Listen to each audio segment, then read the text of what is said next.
to steal this USB now. You're not going to steal that USB because I'm stealing it. Welcome to Technically Speaking. Today we're going to be looking at the A500 from Retro Games, the latest in a long line of mini consoles that have been coming to market in the last couple of years. We're going to put it through its paces.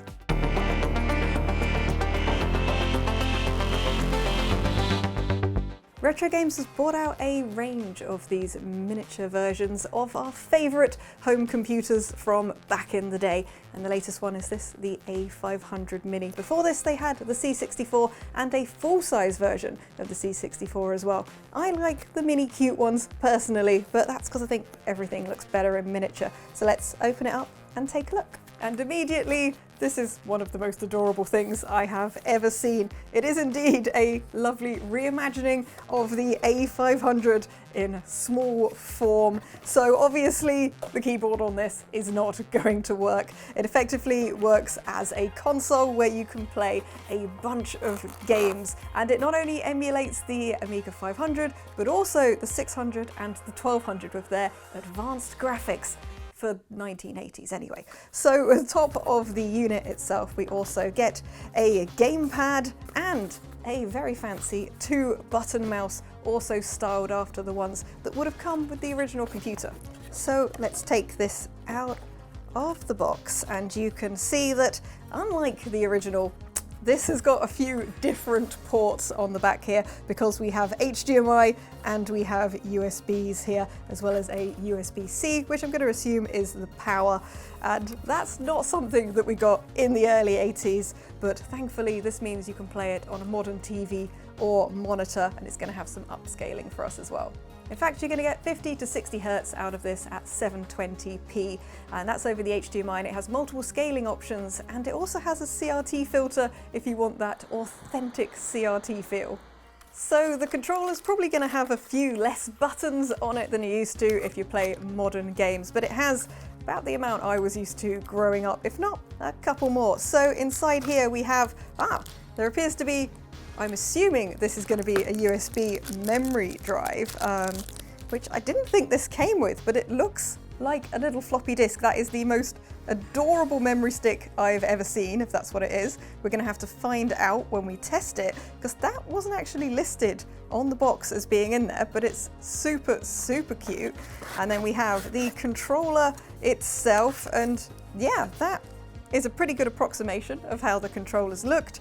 The buttons feel reasonably clicky on the top and reasonably squishy down here on the D-pad. It's not going to be quite the same level of control as you're going to get with analog sticks, but then the games are not quite that complicated either. So yeah, from first initial reactions, looks pretty much like what I would expect. We'll have to test it out and see if it plays the same way. And then also in here we have a power lead as well. That's the USB-C lead that goes in the back.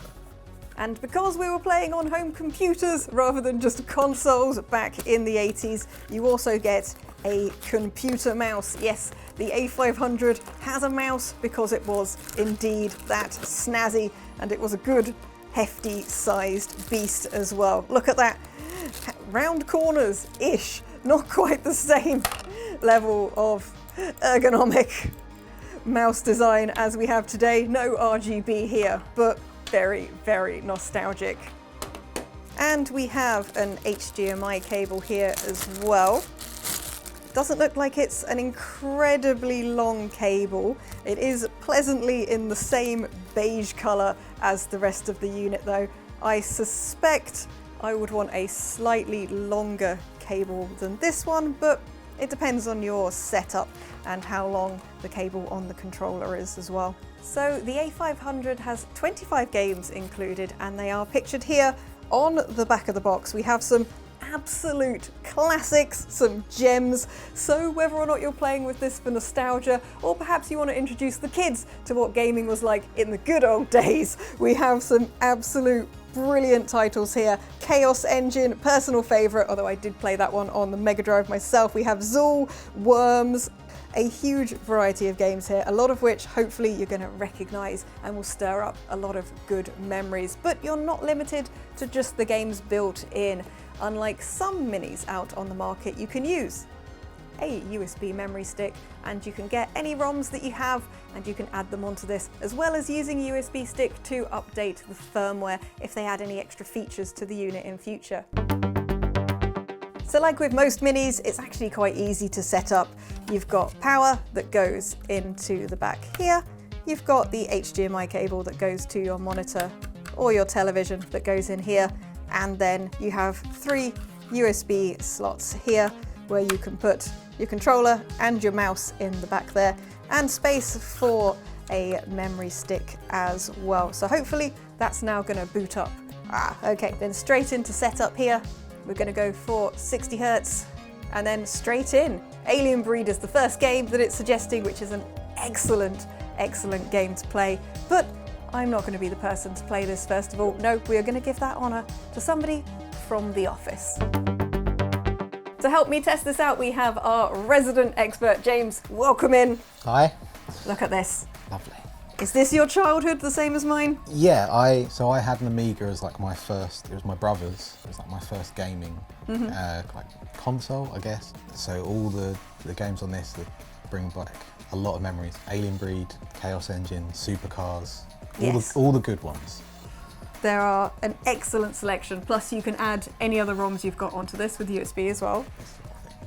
Isn't that adorable? It's like a little floppy disk. It's great. It wasn't even listed on the contents of the box, and it's already one of my favourite parts. So you use this to add any extra ones you want, firmware updates and things like that. So if you've got loads of ROMs of your favourite games, you can add them on. But the selection on here, it's a pretty good starter, isn't it?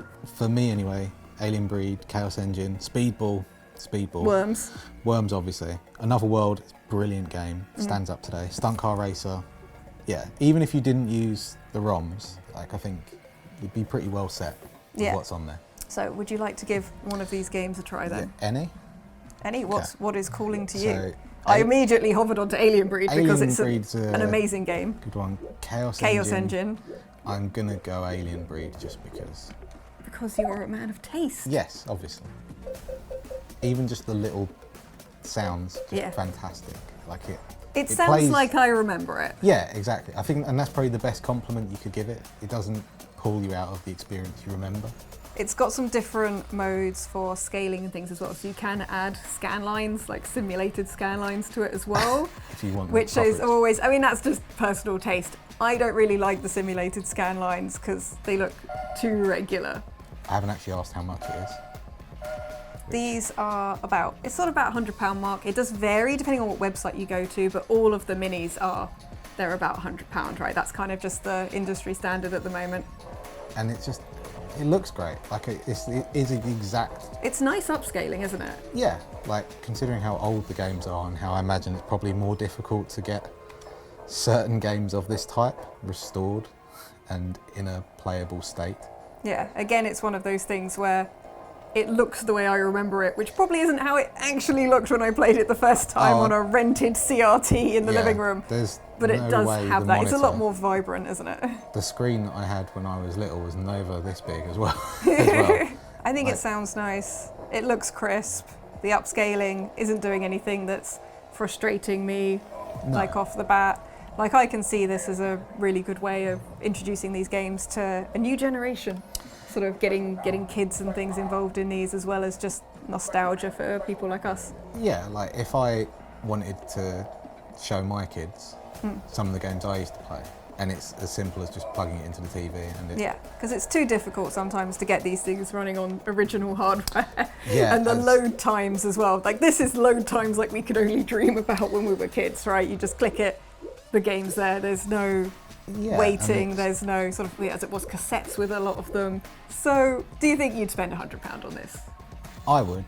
I'd probably also spend £100 on it as a gift for my brothers that are kind of 40, 45 that would have played these games. But I think for them, as people who aren't constantly playing video games, that more casual gamers, it's a really nice way for them to experience a bit of their childhood. Yeah. It's just plug and play, and they look really cute to have on the shelves. I have quite a few different minis myself. I've got some of the consoles I had as a kid in miniature format, and some that I didn't own myself. I've actually got the C64 that's made by the same company as well, because I didn't own one of those as a kid. If I wanted to, it's much easier for me to just plug and play with this than it would be for me to go through all the hassle of kind of everything else. I love original hardware, but I also worry about using some of my older things and buying like old cassettes and stuff and just like wearing them out. I'm glad you like it, and we could give you a little slice of your childhood memories. Lovely. I'm going to steal this USB now. You're not going to steal that USB because I'm stealing it later. Cool. On that note, thank you very much for your input. And if this goes missing out the office, we'll know why. Yeah, and Bring it back tomorrow, who's stolen it? Yeah. Like for many of us, this is a very nostalgic piece of kit. Just seeing it in miniature format makes me very, very happy. Does it make me happy to the tune of about £100?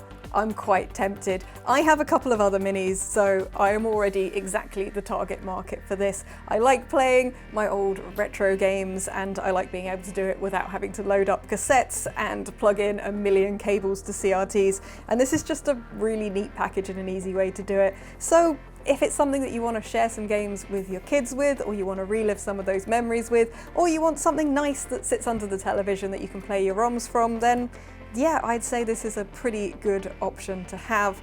And probably over time you'll find that maybe there'll be sales, bundle deals and things like that you can pick up a few of these as the range is increasing. So overall, I'd say it probably is worth it. I would have liked a few more games to have been included, but it is pretty easy to add some more. So, I mean, I don't think that really massively detracts from the price.